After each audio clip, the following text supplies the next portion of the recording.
चैत्र नवरात्र के तीसरे दिन आज मां चंद्र घंटा की पूजा आराधना हो रही है। श्रद्धालु पूजा पंडालों में पहुंचकर मां चंद्र घंटा की पूजा आराधना में जुटे हुए हैं। आपको बता दें कि चैत्र नवरात्र के तीसरे दिन बड़े ही भक्ति भाव के साथ श्रद्धालु माता की पूजा अर्चना में लीन है। मां चंद्र घंटा की पूजा अर्चना किस विधि से होनी चाहिए, मां चंद्र घंटा की पूजा अर्चना से क्या कुछ लाभ प्राप्त होते हैं और मां चंद्र घंटा पर किन पर कृपा बरसाती हैं और कितना ये जो उनके लिए जो पूजन अर्चन की विधि होती है वो कितनी महत्वपूर्ण होती है, सब कुछ समझेंगे। हमारे साथ हमारे वरिष्ठ सहयोगी राजेश कृष्णा जी हमारे स्टूडियो में हैं। राजेश जी, आज मां चंद्र घंटा की पूजा आराधना हो रही है। सुबह से ही मंदिरों में, पूजा पंडालों में भक्तों की भारी भीड़ पहुंच रही है। मां चंद्र घंटा की पूजा आराधना के क्या लाभ हैं और किस विधि से इनकी पूजा संपन्न होती है? जिस तरह से ये पवित्र मास जो चल रहा है, पवित्र चैत्र मास प्रतिपदा से जो प्रारंभ हुई है, नवरात्र का जो व्रत आराधना है, चैती नवदुर्गा पूजा के नाम से भी इसे भारत में लोग जानते हैं और आध्यात्मिक क्षेत्र के लोगों के लिए काफ़ी महत्वपूर्ण ये जो है त्यौहार है। और ये इस त्यौहार में माँ दुर्गा के 9 स्वरूपों की पूजा की जा रही है। प्रथम स्वरूप शैलपुत्री से शुरू हुआ ब्रह्मचारिणी स्वरूप को ध्याता हुआ जो चंद्र घंटा का तृतीय स्वरूप है, उस स्वरूप की पूजा की जा रही है। भक्त लोग इसको लेकर के उनमें काफ़ी उत्साह है। और जहाँ तक इसकी विधि की बात है तो जिस तरह से हमारी चर्चा चली आ रही है कि स्वरूपों पर चर्चा हो रही है कि माता का जो ये नव स्वरूप जो है, ये नव जागरण का स्वरूप है, ये नव दुर्गा का जो स्वरूप है, वो शरीर में जो 9 द्वार हैं, उन द्वार के दुर्ग पर परकोटे को मजबूत करने का समय है। 9 जो दुष्वृत्तियाँ हैं, जो 10 दुष्वृत्तियों के रूप में रावण का जो मुख माना जाता है, वो 10 दुष्वृत्तियाँ हैं। उन 10 दुष्वृत्तियों पर विजय प्राप्ति करने का समय है।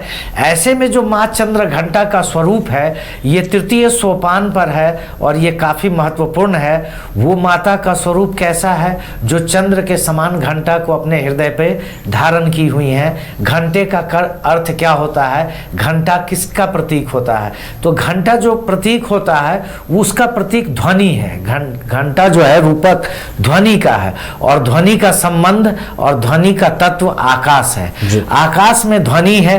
ध्वनि जो है वो वेग है, ध्वनि वाइब्रेशन है, ध्वनि की आवृत्ति होती है। ध्वनि सकारात्मकता के पक्ष का उद्बोधन करने वाला पॉजिटिव चार्ज है जो नेगेटिविटी को दूर करती है।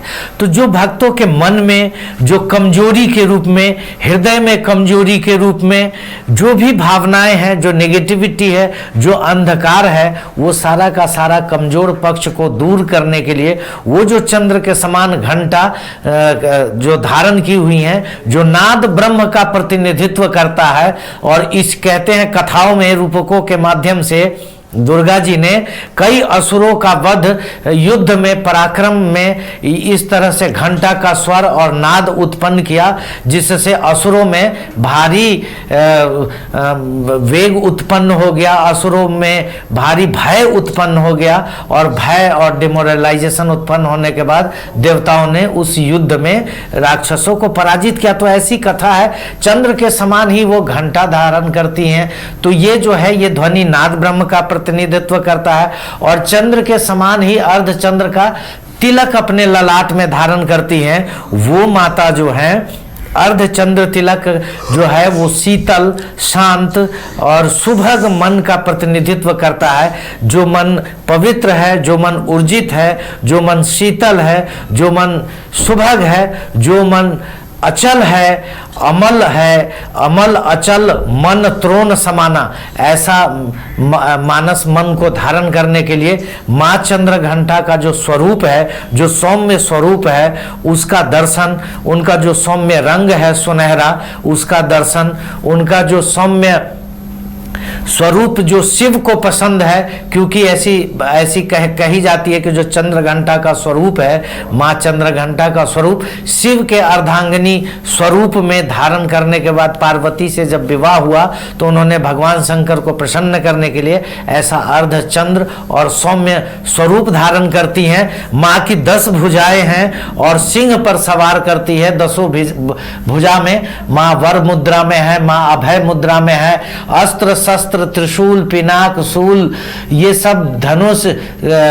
परशु, इन सब को धारण करने वाली हैं, जो हर प्रकार की विपत्तियों और किसी प्रकार के नजदीकी शत्रुओं या दुष्वृत्तियों पर संहार करने के लिए वो वैज्ञानिक शक्ति आपके भीतर में प्रस्फुटित करने वाली ये चंद्र घंटा का स्वरूप है। इसीलिए इनका बहुत इंपॉर्टेंट है, अभय को देने वाली है, साहस की प्रतिमूर्ति है, शीतलता की प्रतिमूर्ति है, महिषासुर जैसे राक्षसों को निवृत्त करने वाली हैं, उनको वध करने वाली है। जो महामोह महिषेश विशाला, राम कथा कालिका कराला, वो काली का तलवार धारण करने वाली, 10 भुजाओं में सिंह पर सवार, वीरता का प्रतिनिधित्व, साहस और शक्ति का प्रतिनिधित्व करता है। तो ये साहस और शक्ति, पराक्रम, सिद्धता, सुभगता, सौम्यता, शीतलता और जीवन में स्वर्णता की आभा को प्राप्त करने के लिए मां चंद्र घंटा के इस स्वरूप का यदि भक्त कोई मानसिक ध्यान भी करता है, क्रियात्मक ध्यान पहलू तो है ही,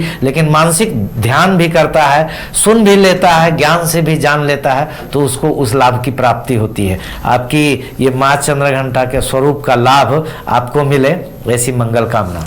चलिए, तो सभी भक्तों को मां चंद्र घंटा की जो लाभ है वो मिले, उनका आशीर्वाद सब पर बना रहे, और मां चंद्र घंटा के पूजा अर्चना से शरीर में किस तरीके का संचार होता है, उनके जीवन में किस तरह के बदलाव आ सकते हैं, और मां चंद्र घंटा की पूजा से एक भक्त कैसे अपनी मनोकामनाओं को पूरा कर सकता है, उसे सिद्ध कर सकता है, तमाम जानकारियां राजेश जी ने हम तक पहुंचाई हैं। बहुत बहुत शुक्रिया राजेश जी आपका हमारे साथ जुड़ने के लिए और तमाम जानकारियां हम तक पहुंचाने के लिए। चौथे दिन भी मां के अलग स्वरूप की हम आपको जानकारी देंगे।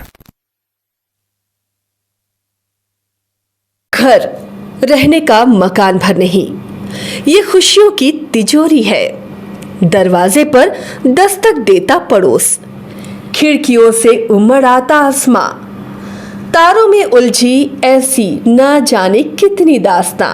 कहती हैं चले डायमंड सिटी, एक सफर हम सफर के साथ अपने घर तक। Diamond city, life long bonding, 500 से ज्यादा खुशहाल डायमंड परिवार। जल्दी करें, सिर्फ 200 फ्लैट बाकी। आज ही बुक करें अपना आशियाना।